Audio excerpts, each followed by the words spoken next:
afternoon, we kind of piggyback off the idea or maybe the passage that we really got our theme or a lesson from this morning in John chapter 18. So if you have your Bibles, I encourage you to turn over there. And I don't know what you could really entitle this, maybe the pursuit of truth, or you might even entitle it, Who is Jesus? But we basically want to look at the trial of Jesus before Pilate and, kind of look at some of the questioning and the answers and the actions that came out of that trial and really point out a lot of times people aren't looking for the truth. They're just looking for whatever fits or whatever is convenient for them or whatever is most profitable to them. And certainly I think you see that in the trial of Jesus Christ. I want to kind of remind you, before Jesus appears before Pilate, he'd already been brought before the Sanhedrin Council, and despite none of the evidence agreeing with what they were going to do or charge Jesus, they determined to execute him.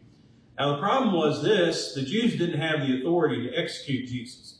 And so in order to get him put to death, they had to get the approval of the Roman government, and the only way that they could get the approval of the Roman government was to convict him of a Roman crime. And so that's what they're really seeking after, is a Roman conviction, a violation of Roman law to be brought against Jesus so that he could be put to death. But there's basically, I think, three questions, or maybe just three, that I want you to think about in this particular passage. And then we'll kind of talk about the questions that were asked, how they were answered, and whether people chose to accept the truth or to ignore it and fit a narrative that fit their ideology instead. If you look in John chapter 18 and verse 29, when the Jews bring Jesus in front of Pilate, Pilate goes out to them and he asks them this question: what accusation are you bringing against this man? Well, you think about the idea of seeking capital punishment. That's a perfectly normal question to ask if you're seeking the death penalty for somebody, right? Our legal system today, before anybody can be convicted of a crime, you have to indict them on criminal charges. You have to state, well, this is a law that they've broken or that they are guilty of breaking. Same was true with the Roman legal system. The people had to bring a charge against Jesus Christ in order for him to be convicted of that charge. And so that's what Pilate is asking: what charge are you bringing against Jesus? What Roman laws has he broken? If you look at verse 30 there of John 18, they say this: if he were not a malefactor, the King James Version says, we would not have delivered him up unto thee. Well, the Jewish leaders don't want to deal with specifics because they know there's really no specific Roman charge that's being brought against Christ. They had nothing against him that would stick. And so basically what they end up telling Pilate is, don't concern yourself with the laws that he's broken. Don't concern the criminal charges yourself with the criminal charges that he's guilty of. Just take our word for it. This guy is, King James Version says malefactor. We would say in our language today, a criminal. He's a guy who does evil or breaks laws. And so basically at the beginning, there's no specific accusation that they spell out against Christ whenever they bring him before Pilate. Now, Mark gives us a little further insight into the story of Jesus. In Mark 15 and verse 10, it says about Pilate there that he knew that they had brought Jesus in front of him because they envied him. So Pilate wasn't blind to what was going, or totally blind to what was going on. He knew that they were envious of this guy, knew that he had a great following, and knew that they wanted to get something against him so they could do something to him because of that. And so notice Pilate's reaction in verse 31 there of John 18. Pilate says unto them, take ye and judge him according to your law. Well, Pilate basically says, if you don't have any criminal charges to bring against him, he hadn't broken any Roman laws, you're going to have to judge him by the Jewish law, because there's nothing we can do with him here. But the Jews replied to him, and this is where things kind of take a more serious turn. They say, it is not lawful for us to put any man to death. Basically, again, Pilate says, if you don't want to bring any formal charges against him, then you're going to have to proceed on this trial without me. And the Jews let him know at this point in time what we want to do to him, we don't have the authority to do. We can't put him to death without Roman approval, and so that's what we're seeking here in his case. We're seeking the death penalty. That kind of did a couple of things. Number one, it forced their hand, made them, Pilate already knew what was going on, but it kind of made them publicly admit, we're not really we don't really have any Roman charges to bring against him, but yet we want him put to death. And also made them admit, they didn't have the authority to do what they want. And so after Pilate figures out they're seeking the death penalty, that's when he decides we need to question this guy a little bit further. In verse 33, Pilate enters back into the judgment hall and he calls Jesus in front of him again. So the first question revolved around this idea of what are the charges? What was the truth? Well, the truth was pretty evident. There weren't any charges to be brought against Christ. They were seeking the death penalty without him really being guilty of any breaking of Roman law or any criminal charges to be brought against him. Notice the next question in verse 33. Pilate asked this question, "Are you the king of the Jews?" I want you to stop and think about this question for a moment and the truth to this, the answer to this question. Of all the questions that Pilate could have asked Jesus, why did he choose this one? He could have said, "Are you guilty of breaking Roman law? Are you a king?" That's the question that Pilate was most concerned with. And we also learn that this question comes from an accusation that the Jews eventually bring against him. In fact, Luke records in Luke 23 and verse 2, they accused Christ saying this, "We found this fellow perverting the nation and forbidding to give tribute to Caesar, saying that he himself is Christ, a king." Now, I mentioned this before we really started. They had already run Jesus through the legal Jewish system. He had made an appearance before the Sanhedrin Council. If you've ever studied the trials of Jesus, you know that what the Jewish council accuses him of and convicts him of is not the same thing that the Roman criminal system accuses him and convicts him of. The Jews had accused him of blasphemy. They had accused him of blaspheming the name of their God, and they had basically said he's guilty of death. That's what the law of God or the law of Moses said. You blaspheme God, you can be put to death for such a thing.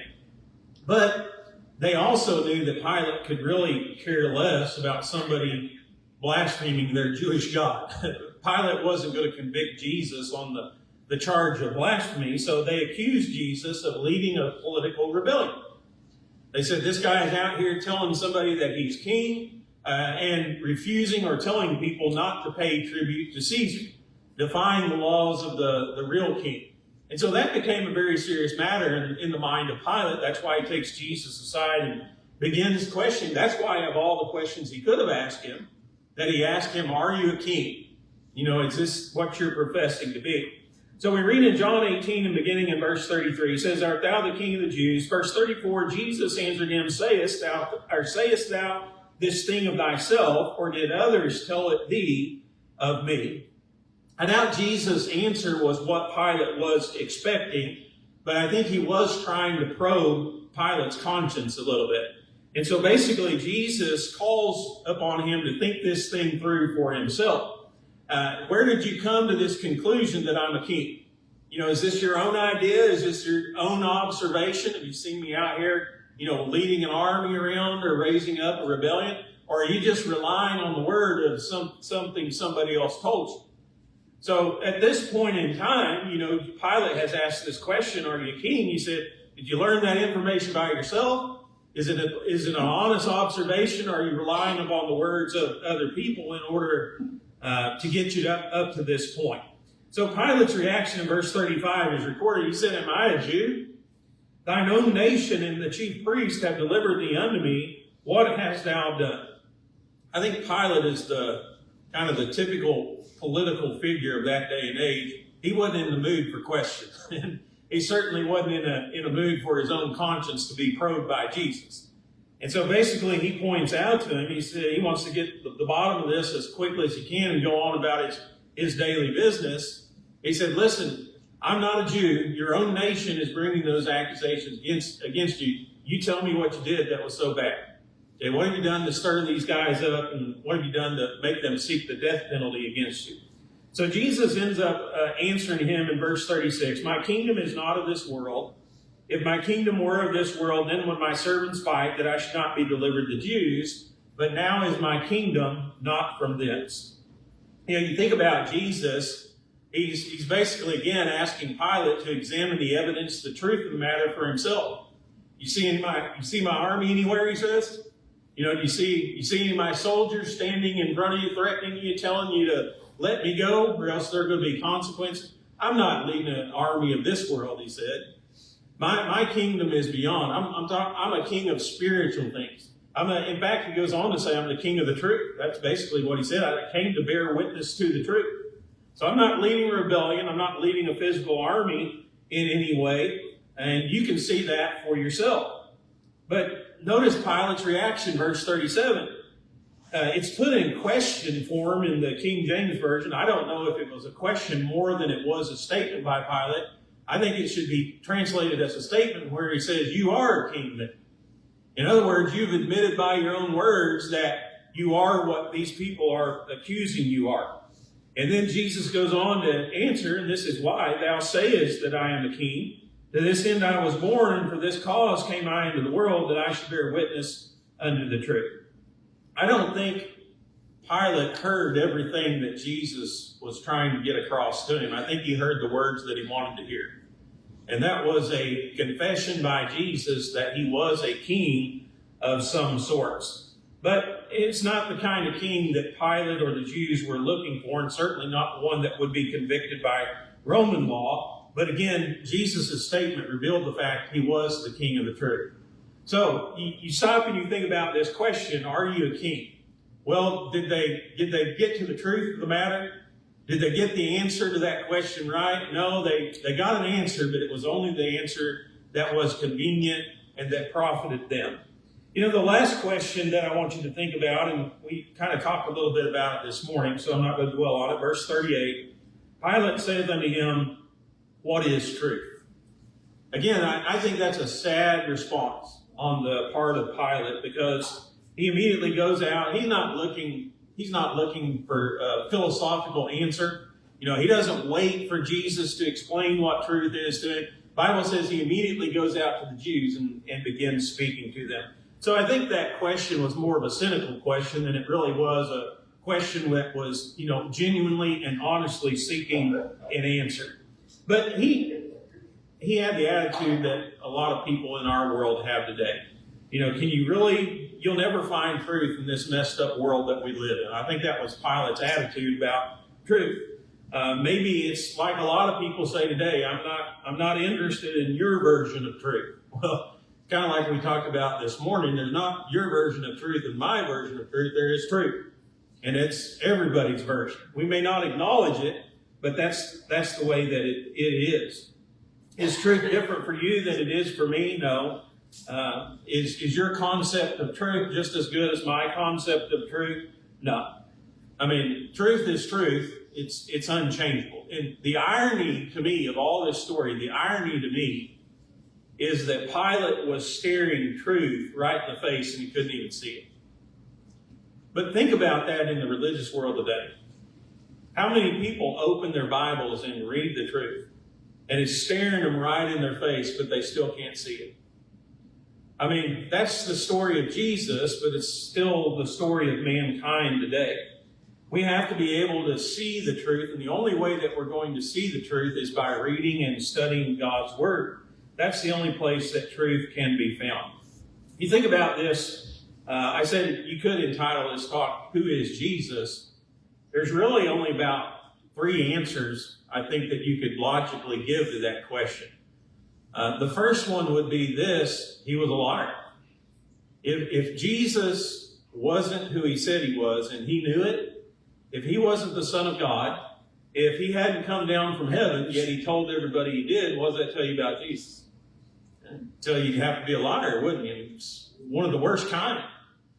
Another option you could say is, well, maybe he was just insane. Maybe he thought this was the case, but it really wasn't. And, maybe he genuinely was telling others and he believed this, but he just wasn't right in the head. Well, I guess you could say that. You could say he was a liar. You could say he was a lunatic, right? Or you could say he was who he said he was.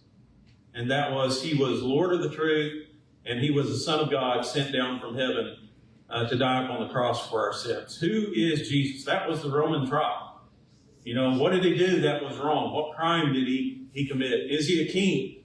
None of the truth of those questions were really arrived at, but just the narrative of truth that fit everybody else's objectives. Well, we can either choose to call Jesus Lord now and live with him eternally, or one day all of us are going to do it. Everybody's going to bow down. Every knee's going to bow. Every tongue's going to confess, Paul wrote in Philippians. So we can either do it now and live with Jesus forever, or we can do it after this life and be punished eternally because we didn't do it in the here and now. The choice is up to each one of us.